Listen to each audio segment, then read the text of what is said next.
I really haven't seen this many people in one place since they took the group photographs of all the criminals and lawbreakers in the Ronald Reagan administration. Yeah.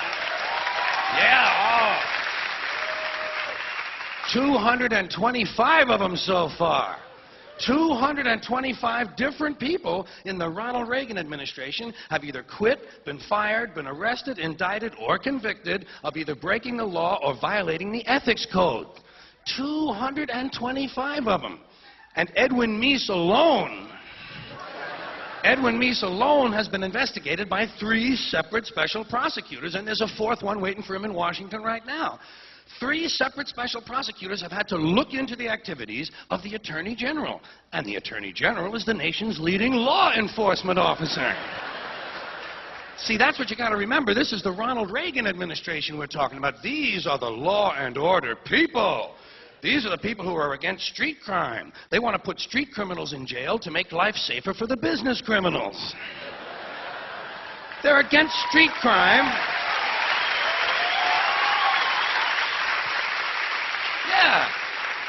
Yeah, they're against street crime, providing that street isn't Wall Street. And the Supreme Court decided about a year ago that it's all right to put people in jail now if we just think they're going to commit a crime.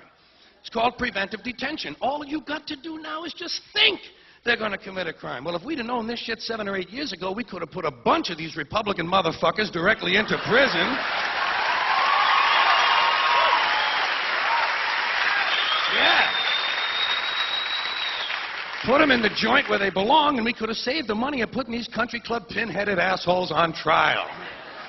Another thing you got to remember, this is the group of people who were elected with the help of the moral majority. Elected with the help of the moral majority and the Teamsters Union. That's a good combination. Organized religion and organized crime working together to help build a better America. Another thing.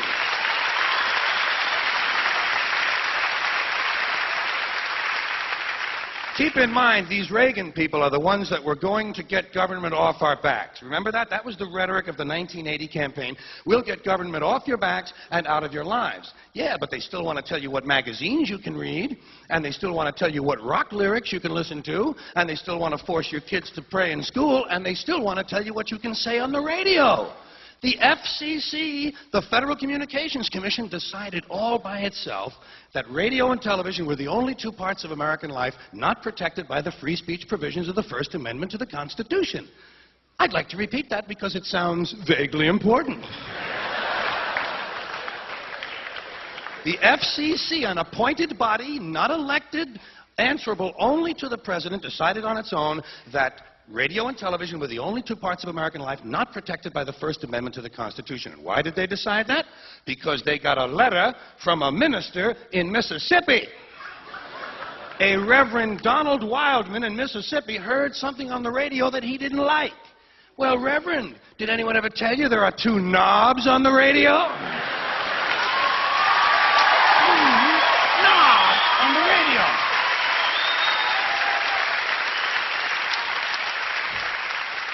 Of course, I'm sure the Reverend isn't that comfortable with anything that has 2 knobs on it.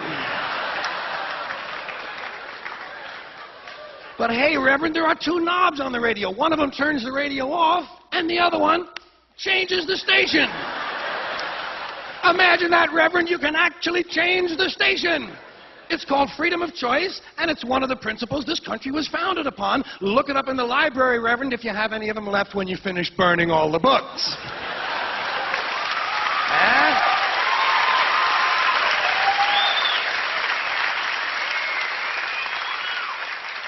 Now, I don't know how you feel, but I have personally just about had it with these fucking church people. Just about had it. Yeah.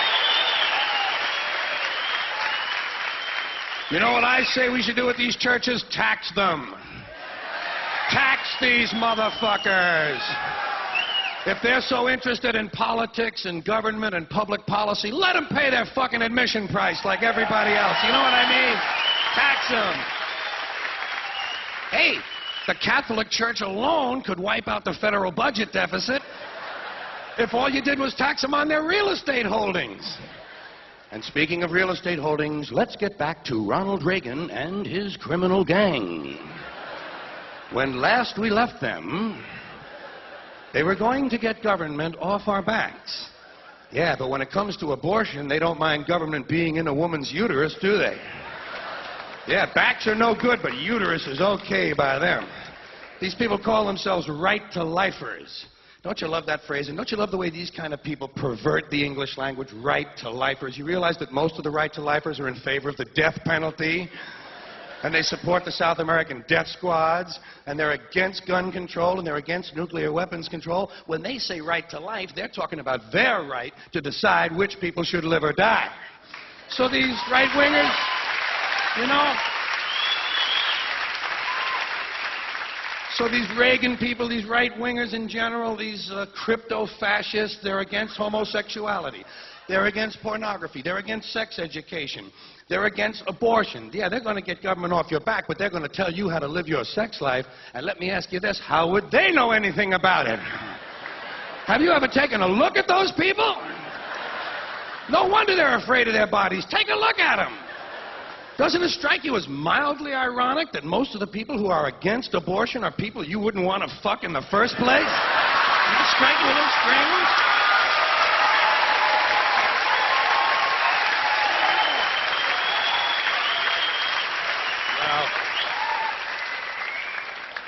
Hey, I'm the first one to say it's a great country, but it's a strange culture. This is a place where alcohol ruins more lives than cancer, and everybody gets upset when some athlete gets hooked on cocaine. You know, Time magazine and Newsweek, they put cocaine on the cover, but they put the liquor advertisements inside the magazine.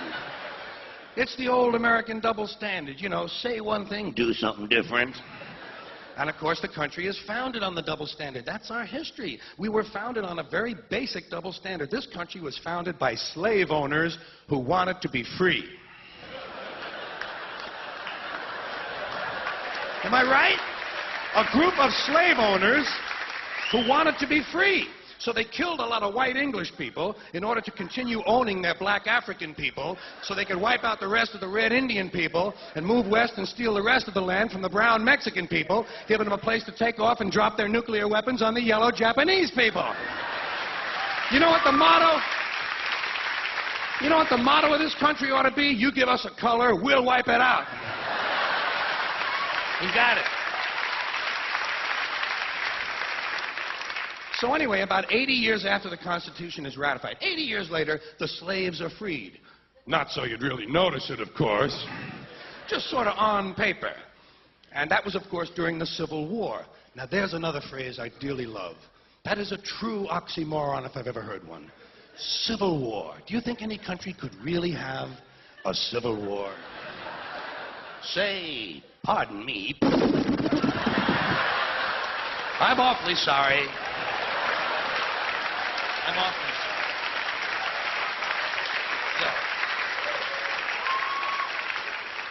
So, now, of course, the Civil War has been over for about 120 years, but not so you'd really notice it. Because we still have these people called Civil War buffs. People who thought it was a really keen war. And they study the battles carefully, and they try to improve on the strategies and the tactics to increase the body count, in case we have to go through it again sometime. In fact, some of these people actually get dressed up in uniform once a year and go out and refight these battles. You know what I say? Use live ammunition, assholes, would you please? You might just raise the intelligence level of the American gene pool. But what do you expect? Hey, come on, this is a warlike country. We come from that Northern European, basically the Northern European genes, the blue eyes, those blue eyes. Boy, everybody in the world learned real quick, didn't they? When those blue eyes sail out of the north, you better nail everything down, motherfucker.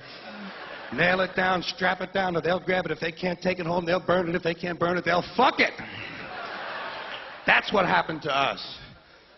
And it's a warlike country. Come on. I mean, forget foreign policy. Even the domestic rhetoric is warlike. Everything about our domestic policy invokes the thought of war. We don't like something in this country, we declare war on it. The war on poverty, the war on drugs, the war on crime, the war on AIDS, the war on cancer. We got the only national anthem that mentions fucking rockets and bombs in the goddamn thing. You know what I mean? All right.